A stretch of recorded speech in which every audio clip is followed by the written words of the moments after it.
Hello everyone, आज के class में आप पढ़ने जा रहे हैं ऑर्डर ऑफ रिएक्शन पर आधारित कुछ problems. It means problems based on order of reaction. तो एनसीईआरटी का कुछ प्रॉब्लम आज के क्लास में हम सॉल्व करने जा रहे हैं। फर्स्ट ऑफ ऑल हम देखेंगे एनसीईआरटी का प्रॉब्लम नंबर 4.13। तो एनसीईआरटी प्रॉब्लम नंबर 4.13 क्या कर रहा है स्टूडेंट, ध्यान दिया जाए। Calculate the half life period of first order reaction from there rate constant given below. यानी रेट कांस्टेंट का वैल्यू दिया हुआ है स्टूडेंट और आपको हाफ लाइफ पीरियड निकालना है फर्स्ट ऑर्डर रिएक्शन का। तो फर्स्ट ऑर्डर रिएक्शन के लिए हाफ लाइफ पीरियड का जो फॉर्मूला होता है स्टूडेंट वो आपको अच्छे से पता है।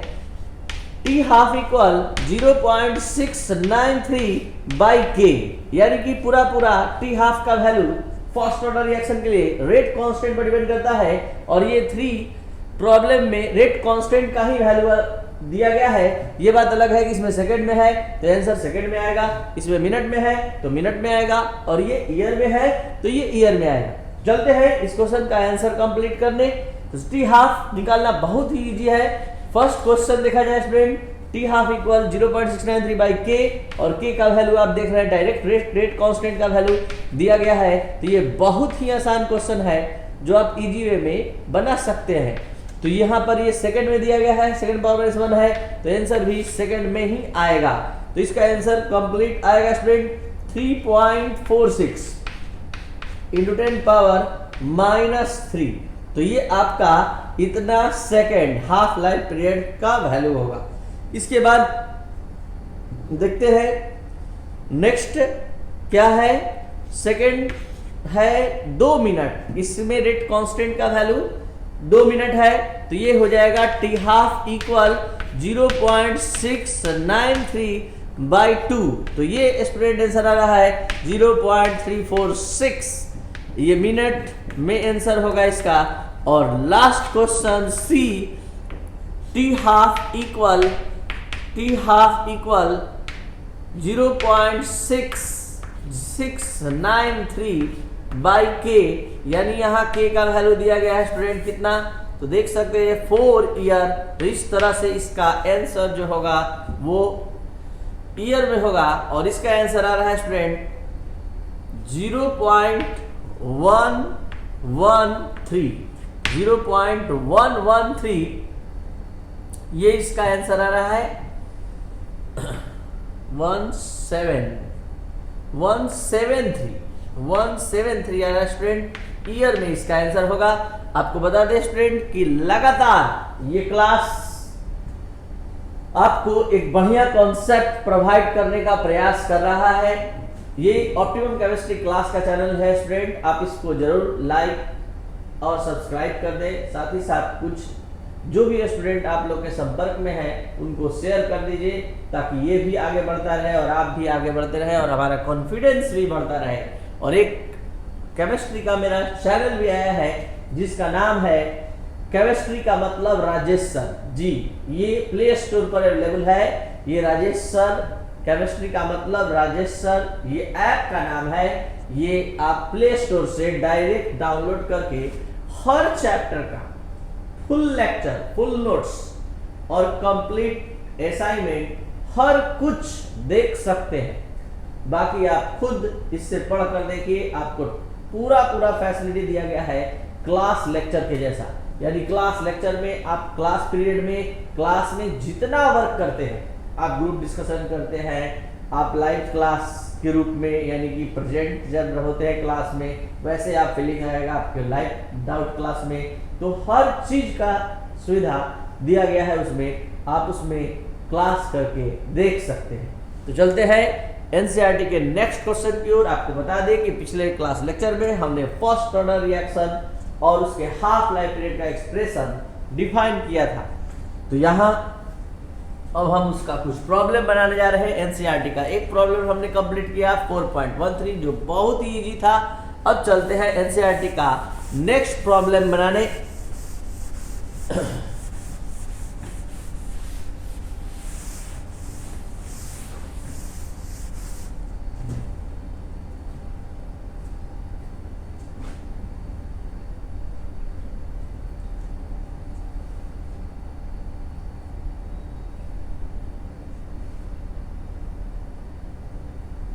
4.16 प्रॉब्लम नंबर है ये student.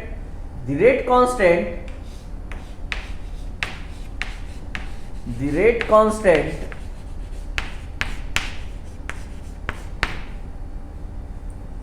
for first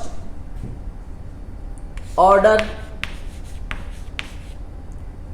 reaction is 60 second to power -1. How much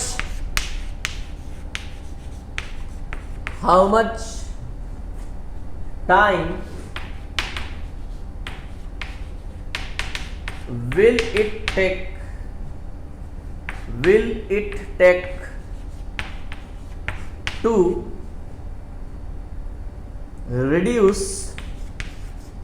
to reduce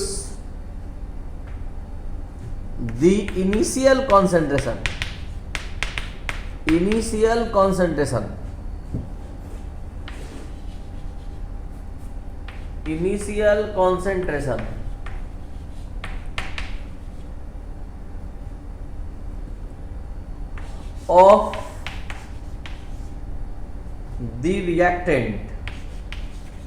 of the reactant to its 1/16th value। ध्यान देंगे स्टूडेंट, एनसीईआरटी का प्रॉब्लम नंबर 4.16 क्या कर रहा है? The rate constant for first order reaction is 60 second power -1। How much time will it take to reduce the initial concentration of the reactant to its 1/16 value. आपको बता दें student, हमारी ये कॉन्फिडेंस से टीचिंग का सिर्फ एक ही राज है कि आप सभी स्टूडेंट का लगातार हमको साथ मिल रहा है, लगातार प्ले स्टोर से हमारा ये ऐप डाउनलोड होता जा रहा है और हमारा कॉन्फिडेंस बढ़ता जा रहा है कि आप लोग इतना ज़्यादा हमारे पढ़ाई को, हमारे टीचिंग स्टाइल को लाइक करते हैं। जी, ये हमें बहुत अच्छा लगा कि आप लोग 15 दिन के अंदर में 600 ऐप डाउनलोड किए और लगातार क्लास भी कर रहे हैं। लगातार आपका ये क्लास पूरे स्टेट में नंबर 1 रैंक ला रहा है। जो केमिस्ट्री का मतलब राजेश सर ऐप है, ये पूरे आपके बिहार में स्टेट में नंबर 1 रैंक आ रहा है। तो यहाँ बाकी ये ऑनलाइन एजुकेशन के दुनिया में एक क्रांति के रूप में है जो आपके साथ के चलते ही संभव हो पा रहा है। तो देखा जाए स्टूडेंट, एनसीईआरटी प्रॉब्लम नंबर 4.16 क्या कर रहा है? The rate constant for first order reaction is 60 second. Rate, यहाँ पर रेट कांस्टेंट का वैल्यू दिया गया है स्टूडेंट इस फर्स्ट ऑर्डर रिएक्शन के लिए। रेट कांस्टेंट का वैल्यू है 60 सेकेंड, 60 सेकेंड पर power -1। How much time will take to reduce the initial concentration of the reactant. Reactant का प्रारंभिक जो कॉन्सेंट्रेशन है वो अगर घटकर 1/16 रह जाए तो कितना समय लगेगा, यही यानी कि टाइम निकालना है स्टूडेंट। वो टाइम निकालना है जितने समय में किसी रिएक्टेंट का जो कॉन्सेंट्रेशन है 1/16 रह जाए, तो आपको टाइम निकालना है। तो इस क्वेश्चन को बनाने से पहले थोड़ा सा हम आपको ये बतला दें स्टूडेंट कि पिछले क्लास लेक्चर में आप रेट कांस्टेंट का एक्सप्रेशन निकाले थे और रेट कांस्टेंट के एक्सप्रेशन में k = 2.303 by t log a/a-x। a/a-x a है इनिशियल कॉन्सेंट्रेशन और a-x प्रेजेंट कॉन्सेंट्रेशन है। Initial amount, initial concentration, initial rate वो a होता है और जो प्रेजेंट होता है वो a-x को रिप्रेजेंट करता है। तो जरा ध्यान दें स्टूडेंट, यहाँ पर रेट कांस्टेंट का वैल्यू पता है और हमको टाइम निकालना है। तो हमने मान लिया स्टूडेंट कि लेट इनिशियल जो कॉन्सेंट्रेशन है वो इनिशियल कॉन्सेंट्रेशन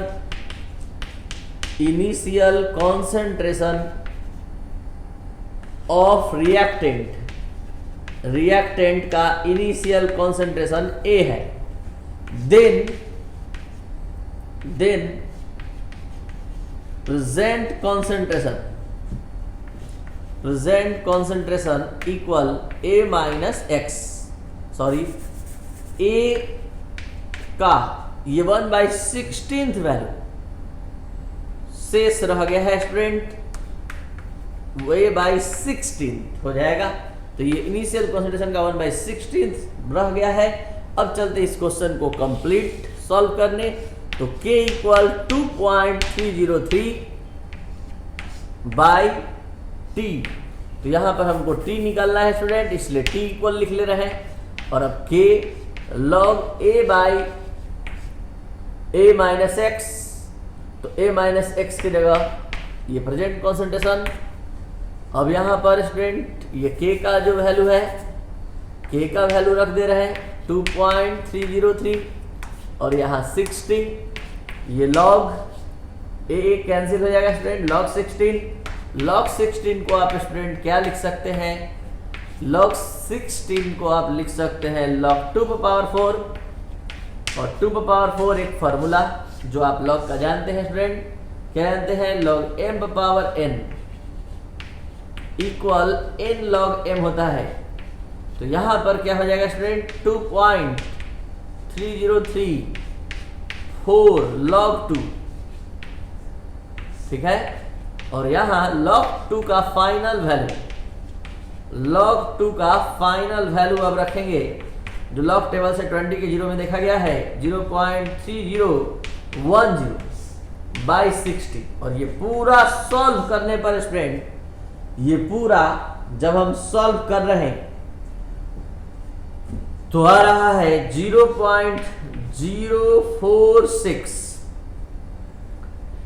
ठीक है। और ये आपका आंसर आएगा स्टूडेंट सेकंड में, क्योंकि रेट कांस्टेंट का वैल्यू सेकंड में है। तो ये था आपका एनसीईआरटी प्रॉब्लम नंबर 4.16। इसमें यही बोल रहा था स्टूडेंट कि जो रिएक्टेंट का कॉन्सेंट्रेशन प्रेजेंट है वो इनिशियल का 1/16 यानी रिएक्टेंट का 1/16 बच जाने में कितना समय लगेगा। तो ये था एनसीईआरटी 4.16। चलते हैं नेक्स्ट प्रॉब्लम की ओर।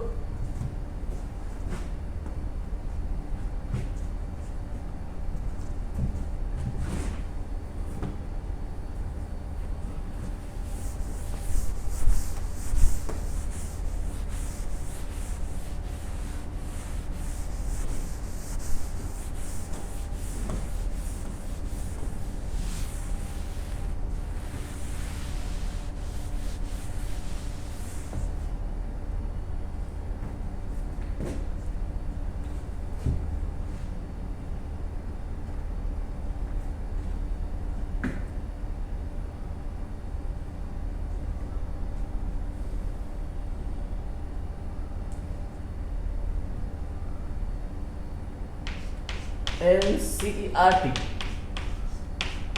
Problem number 4.19। क्या कर रहा है क्वेश्चन स्टूडेंट, जरा ध्यान दिया जाए। A first order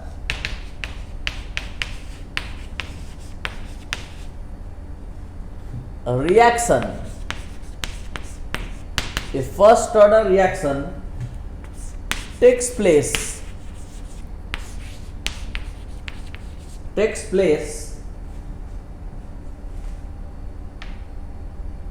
in 40 minutes, takes place 40 minutes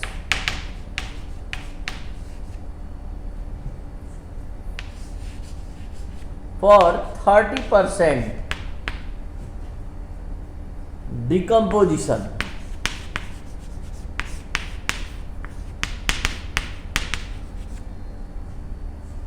Then calculate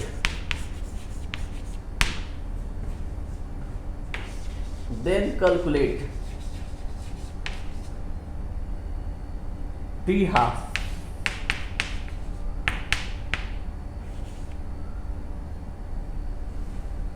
तो देखा है student, a first order reaction takes place 40 minute for 30% decomposition. 30% reaction complete होने में, डिकम्पोज होने में 40 मिनट का समय लगता है स्टूडेंट। एक फर्स्ट ऑर्डर का रिएक्शन है जिसके रिएक्टेंट का 30% डिकम्पोजिशन होने में 40 मिनट का समय लगता है स्टूडेंट। तो बताइए उस रिएक्शन का half life period, calculate T half. यही क्वेश्चन है student, calculate the half life period for this reaction. तो कैलकुलेट टी हाफ आपको निकालना है, ठीक है। तो यहां पर सबसे पहले कुछ हम ट्रिक्स बताना चाहेंगे जो फिजिक्स के भी, मॉडर्न फिजिक्स के कुछ प्रॉब्लम को बनवाएगा, जहां आप डीके कांस्टेंट यानी रेडियो एक्टिव कांस्टेंट जब पढ़ेंगे, डिसइंटीग्रेशन कांस्टेंट के रूप में पढ़ेंगे, सॉरी डिसइंटीग्रेशन कांस्टेंट और डीके कांस्टेंट का वैल्यू निकालेंगे, तो वहां पर भी ये हेल्प करेगा जो हम अब आज बताने जा रहे हैं। एकदम सेम क्वेश्चन फिजिक्स में भी आता रहता है, तो आप स्टूडेंट ध्यान से इस क्वेश्चन को समझेंगे। क्या कर रहा है question? A first order reaction takes place 40 minute. एक फर्स्ट ऑर्डर रिएक्शन जो है 40 मिनट ले रहा है 30% डिकम्पोजिशन होने में, यानी रिएक्टेंट के 30% डिकम्पोज होने में 40 मिनट लगता है, 40 मिनट। तो टी हाफ निकालिए। तो आपको सबसे पहला कॉन्सेप्ट हम ये देने जा रहे हैं स्टूडेंट कि जब भी परसेंटेज डिकम्पोजिशन, परसेंटेज लेफ्ट रहेगा, यानी परसेंटेज वाला प्रॉब्लम होगा, तो आप इनिशियल हमेशा 100 ले लेंगे, 100 से स्टार्ट करेंगे, यानी इनिशियल 100 होगा। अब रहा बात प्रेजेंट का, तो प्रेजेंट कॉन्सेंट्रेशन को जो a-x रिप्रेजेंट करता है स्टूडेंट, अगर 30% डिकम्पोजिशन कहेगा तो 100 में से घटाया जाएगा, ठीक है। डिकम्पोजिशन कहेगा तो 100 में से यहाँ घटाया जाएगा, सब्सट्रैक्ट किया जाएगा। अगर ये कहेगा 30% लेफ्ट, तो ये पूरा a-x का वैल्यू हो जाएगा 30। तो ध्यान देंगे वर्ड पर, जो क्वेश्चन में अवेलेबल होगा वर्ड, उसमें बहुत ध्यान समझने की जरूरत है कि जब कहेगा 30% डिकम्पोजिशन तो 100 में 30 घटाकर तब a-x यानी प्रेजेंट कॉन्सेंट्रेशन आएगा। और अगर कहेगा 30% लेफ्ट तो a-x का कंप्लीट वैल्यू हो जाएगा 30। तो ये बहुत बारीकी से आप ध्यान देंगे। अगर डिकम्पोज्ड कहेगा, डिसइंटीग्रेट कहेगा, तो 100 में घटाकर तब जो बचेगा वो लिखेंगे, तो वो आपका प्रेजेंट अमाउंट, प्रेजेंट कॉन्सेंट्रेशन होगा। और अब इस दोनों का वैल्यू का यूज करते हुए देखिए स्टूडेंट कितना आसानी से आप निकाल पाएंगे हाफ लाइफ पीरियड। जो हमने अभी ट्रिक बताया उसको आप ध्यान रखेंगे, और आपको देखिए हाफ लाइफ निकालना है। और हाफ लाइफ निकालने के लिए आप सभी स्टूडेंट को पता होना चाहिए कि हाफ लाइफ का वैल्यू सिर्फ एक ही चीज पर डिपेंड करता है, एक ही टर्म पर डिपेंड करता है, और वो है रेट कांस्टेंट।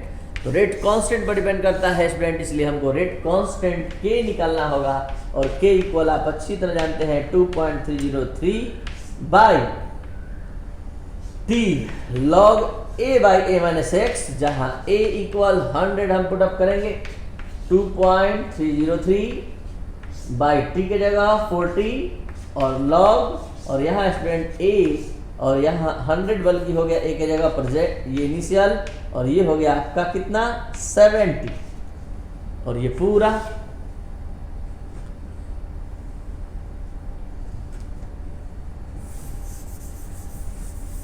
देख सकते हैं। अब इसको हम लॉग के टर्म में, लॉग का फॉर्मूला यूज करते हुए स्टूडेंट यहाँ पर हम तोड़ेंगे, लिखेंगे तो लॉग m बाई n, तो इसको हम क्या लिखेंगे, log m minus log n। जैसा कि स्टूडेंट आप जानते हैं एक फॉर्मूला लॉग का होता है, log m by n equal log m minus log n, log m minus log n। तो ये हो जाएगा कितना, तो ये हो जाएगा आपका लॉग 100 का वैल्यू 2 होता है स्टूडेंट, और इसको 70 के 0 में जाकर देखेंगे, और इसका 70 के 0 में स्टूडेंट वैल्यू देखने पर आता है 0.8451। तो ये आपका लॉग 70 का वैल्यू है, और ये पूरा कैलकुलेशन करने पर फाइनल के का जो वैल्यू आएगा 2.303 बाई 40। और अब ये यहाँ पर 2 में से घटने पर कितना आएगा स्टूडेंट, ये 858,451, ये हो गया 9, ये हो गया 4, ये हो गया 5, ये हो गया 1.1549। और अब ये पूरा के यानी रेट कांस्टेंट का वैल्यू हुआ स्टूडेंट। और अब आप जान चुके हैं कि हमको निकालना है टी हाफ, तो टी हाफ 0.693 बाई के, और हम रेट कांस्टेंट का वैल्यू निकाल चुके हैं। आपको बता दें स्टूडेंट कि ये पूरा सॉल्व करके, ये पूरा वैल्यू सॉल्व करके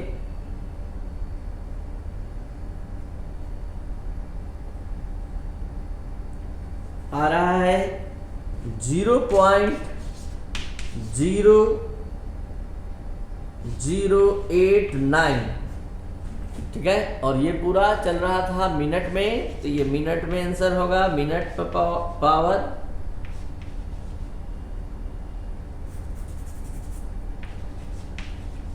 -1, इसका यूनिट मिनट पावर -1, और ये हो गया 0.693। और के का वैल्यू जो आया है स्टूडेंट यहाँ पर रख देंगे, और रखने के साथ ही यहाँ पर आंसर आपका आ गया, और इसका कंप्लीट आंसर 77.8 मिनट। तो ये आपके हाफ लाइफ पीरियड का वैल्यू हो गया, ठीक है। तो ये था एनसीईआरटी प्रॉब्लम नंबर 4.19। अब इससे भी इंटरेस्टिंग एक क्वेश्चन आने जा रहा है स्टूडेंट, ध्यान से समझेंगे। एक बार फिर से बता दें कि परसेंटेज वाला जब भी क्वेश्चन होगा, इनिशियल अमाउंट, इनिशियल कॉन्सेंट्रेशन कोई भी 100 होगा, और डिकम्पोजिशन होगा, डिसइंटीग्रेट होगा, तो 100 में से घटाकर तब प्रेजेंट अमाउंट, प्रेजेंट कॉन्सेंट्रेशन लिखेंगे। और अगर लेफ्ट कह देगा तो direct present concentration, present amount का वैल्यू हो जाएगा। तो इस तरह का क्वेश्चन बहुत बार बिहार बोर्ड, सीबीएसई बोर्ड, बहुत सारे बोर्ड एग्जाम में आ चुके हैं, और ये फिजिक्स में भी इस तरह का क्वेश्चन बहुत बार आया है। आप ध्यान से अच्छे से समझेंगे।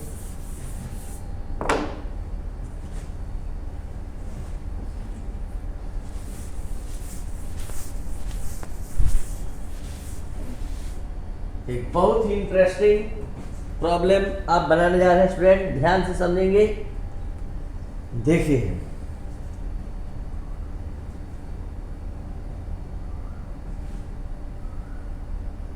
प्रॉब्लम नंबर 4.18 क्या कह रहा है क्वेश्चन, पहले क्वेश्चन देखा जाए।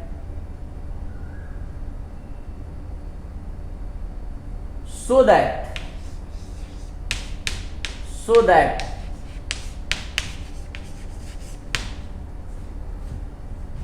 the first order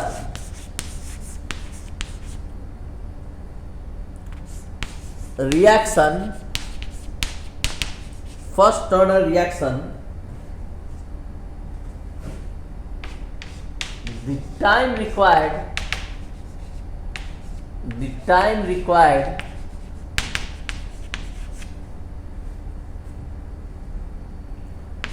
for 99% completion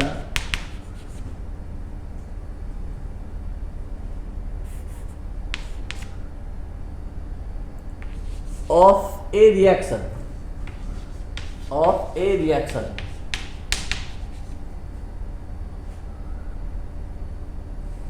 is twice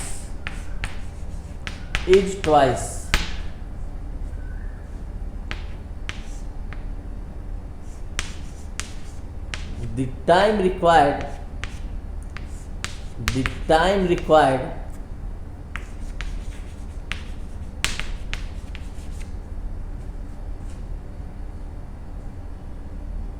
for the completion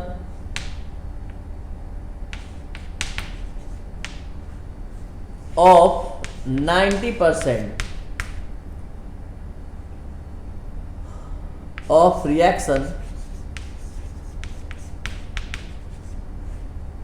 or completion ध्यान देंगे स्टूडेंट, बहुत ही इंटरेस्टिंग क्वेश्चन है। एनसीईआरटी प्रॉब्लम नंबर 4.18 क्या कर रहा है कि so that the first order reaction the time required for 99% completion of A reaction is twice मतलब 99% रिएक्शन कंप्लीट होने में जो समय लगता है स्टूडेंट वो दुगना लगता है 90% जो रिएक्शन कंप्लीट होता है उसके, यानी कि so that the first order reaction the time required of 99% completion A reaction is twice the time required for the completion of 90% reaction. और कंप्लीशन मतलब कोई केमिकल रिएक्शन है फर्स्ट ऑर्डर रिएक्शन का, अगर 90% कंप्लीट होता है और 99% कंप्लीट होता है तो 99% में जो समय लगता है स्टूडेंट वो 90% के लगे हुए समय के डबल होता है। तो डबल होता है 90% वाले का, ये प्रूफ करना है इस क्वेश्चन में। तो चलते हैं इस क्वेश्चन को कंप्लीट करने स्टूडेंट। अभी तुरंत हम पिछले प्रॉब्लम में हम आपको समझाएं कि परसेंटेज जब भी रहता है तो आप इनिशियल जो अमाउंट है, इनिशियल कॉन्सेंट्रेशन 100 लेते हैं, तो इसी 100 लेंगे तो हम दो बार कैलकुलेशन करेंगे, एक 99% कंप्लीशन पर और एक 90% पर। तो यहां पर a माइनस एक्स अभी हम चल रहे हैं स्टूडेंट फॉर 99% कंप्लीशन, ठीक है। तो यहां जो टाइम होगा वो 99% वाले के लिए होगा 2.303। तो 99% कंप्लीशन जब बोल दिए स्टूडेंट तो a माइनस एक्स का जो वैल्यू होगा वो इतना कंप्लीट हो गया है, तो शेष कितना हो रह गया यानी प्रेजेंट कितना रह गया तो ये आप देख सकते हैं। और log a by A minus x तो ये 100/1, तो यहां 399 इक्वल 2.303 log 100 का वैल्यू आप अच्छे से जानते हैं 2 होता है बाई के। इक्वेशन नंबर 1 यहां कंप्लीट करके हमने छोड़ दिया स्टूडेंट। अब चलते हैं फॉर 90% कंप्लीशन। तो 90% कंप्लीशन के लिए स्टूडेंट कैलकुलेशन स्टार्ट हो रहा है T90। तो यहां पर अब आपको समझ में आना चाहिए कि ये जो a का वैल्यू होगा स्टूडेंट वो तो 100 होगा, लेकिन a माइनस एक्स का जो वैल्यू होगा स्टूडेंट वो हो जाएगा 100 माइनस 90 इक्वल 10। तो यहां पर 10 कैसे आया आप अच्छे से समझ गए, ये कट जाएगा स्टूडेंट, तो ये हो गया 2.303 बाई के इंटू 1, तो ये T90, ठीक है। और अब इक्वेशन 1 डिवाइडेड बाई इक्वेशन 2, और ऐसा करने से क्या हो रहा है स्टूडेंट देख लीजिए, T99 divided by T90 equal left hand side को लेफ्ट हैंड साइड से और राइट हैंड साइड को राइट हैंड साइड से, तो बाई के इंटू 2.303 बाई के इंटू 1 ये कैंसिल हो गया स्टूडेंट। और इस तरह से हमने प्रूफ किया कि T99 में यानी 99% डिकम्पोजिशन में जो समय लगेगा या कंप्लीट होने में जो समय लगेगा वो T90 के जस्ट डबल लगेगा। तो ये था स्टूडेंट आज का क्लास। आप इस वीडियो लेक्चर को 1-2 बार जरूर कंप्लीट करें, 2 से अधिक बार भी कर सकते हैं जिनको जरूरत है उस तरह के बेसिक जानकारी का। और ये जरूर से ये क्लास आप अच्छे से कंप्लीट करेंगे ध्यान देकर, क्योंकि बहुत सारे न्यूमेरिकल प्रॉब्लम्स इस क्लास लेक्चर से आने वाले हैं। Thank you.